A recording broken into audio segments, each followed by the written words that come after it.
Herd with Colin Cowherd on ESPN Radio. ESPNradio.com.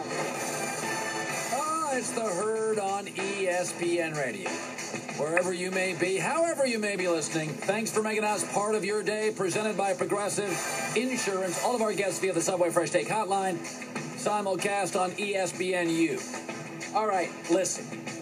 I've always had I would say I have a growing relationship.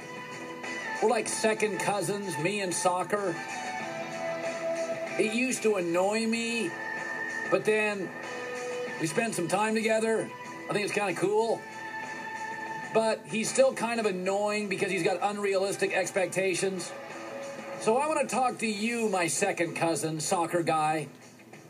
You know who you are. Your name is Tanner, Gavin, Corey, Harper, Taylor, Tyler, Everett, Griffin, Reed, Maxwell, Ethan.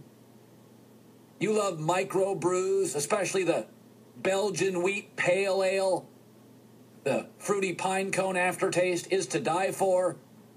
I know you're mad that Landon Donovan's off the team. You're stomping your boat shoes or your sandals with socks. Get off your bike. Drive a car like the rest of us. I know you're angry this morning that Landon Donovan didn't make the team. And I know he's better than some of the other players. But when you put together national teams, like a Team USA basketball team, you don't just put in the 12 best shooters. Sometimes you put in a guy who's just a great rebounder or a low-post defender. Yes, Landon is a scorer, a striker and a midi. Declining skills, very talented. But I thought Taylor Twellman, former player and now an analyst on soccer, made a pretty interesting point. Everyone needs to realize is that a World Cup roster doesn't necessarily mean it's the 23 best players. It's the 23 players that Jurgen Klinsmann, one man and his staff, believe is good enough to play against Ghana, Portugal, Germany. Okay, so he believes, like anybody forming a national team, there is a certain chemistry, fluidity, and talent when combined makes the best team. It's not just, hey, Kobe's still a better jump shooter. He needs to be on Team USA. If you were building a Team USA today, guess what? Kobe's not making it. He's not just because he's not the best player, but at this point, he's not the best fit. So listen, Gavin, get rid of the ski rack on top of the Jetta. You don't even ski. And you don't like that craft beer nearly as much as you claim. Belgian wheat pale ale. I know you're ticked off, but you weren't going to win this thing anyway. I don't think you're going to get out of the first group. That's where I disagree with Alexi Lawless and his expectations. Alexi believes, he really believes that we were going to even get out of the first group, which is Germany and Portugal and a team Ghana that's beaten us 2 times. Here's the problem. They're in a very difficult group. You better get out of this group, because if you don't get out of the group, you're going to take criticism. But if you don't get out of the group and you got Landon Donovan sitting at home on the couch, oh my goodness, it's going to come from all sides. Get out of the group? We're not Alabama. We're BYU. Get out of the group. It's the group of death. I mean, it's called the group of death. Would you get on an airplane that was called the flight of death? Would you buy a piece of property that was called the house of death? It's the group of death. All right. We've got Gavin on line 7, Ethan on line 5, Luke on line 1. Go ahead, Luke. Hey, love the show. Thanks. One, I think you're wrong. It's the group of death because we're in it right now. We are a decent team.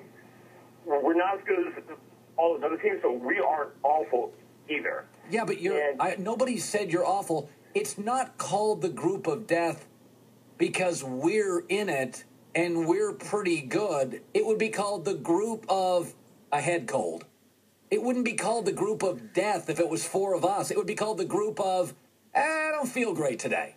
It's called the group of death because it's Germany and Portugal and Ghana and us. Yeah, death. Like, this is the anthem for people in that. What does it sound like? It sounds like you're going to get your head caved in. It's not called group of death because of us.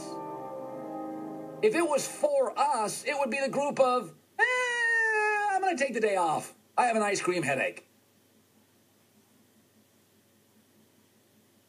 Go have a blue moon with an orange slice, would you? Now I'm just getting obnoxious. Scott, you're in the herd. Go ahead. Hey, Colin, how's it going? Good. Have any of these guys ever seen the movie Miracle? In 1980, Herb Brooks picked a group of players he thought could go on to win the gold.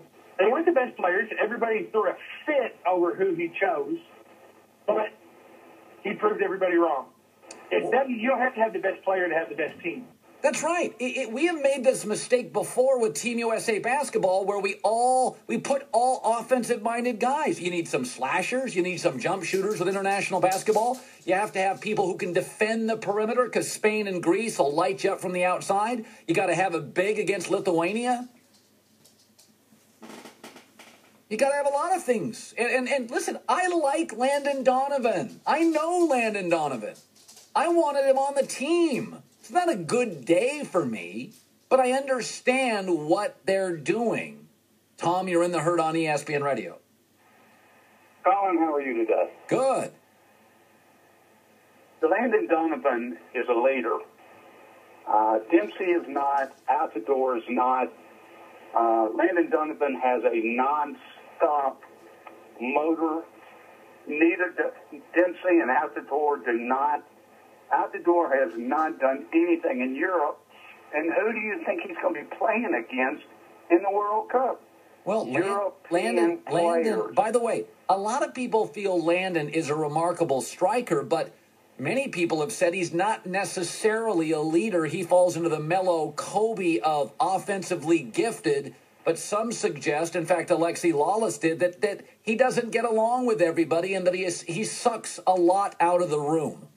That's what they say about Carmelo and Kobe, that they're offensively gifted. Nobody disputes that. I mean, Landon is offensively the best player we've ever had. Again, I'm pro Landon Donovan. I'm not anti-Landon Donovan. I'm not. I'd love to have him on the show. But I understand how difficult it is in America to break from our favorite stars. We struggle with it. Owners do, GMs do, coaches do, Lakers have, Yankees have. It's something we struggle with. It's the guy that gets a divorce but keeps dating her. Make a clean break. It's just easier, but it's hard. That's why you go back and guys, date their ex-girlfriends. There's a reason you broke up, but you only remember the good times. Guys have short memories. So this is a situation that's beyond soccer. It is difficult. I like talking soccer, though.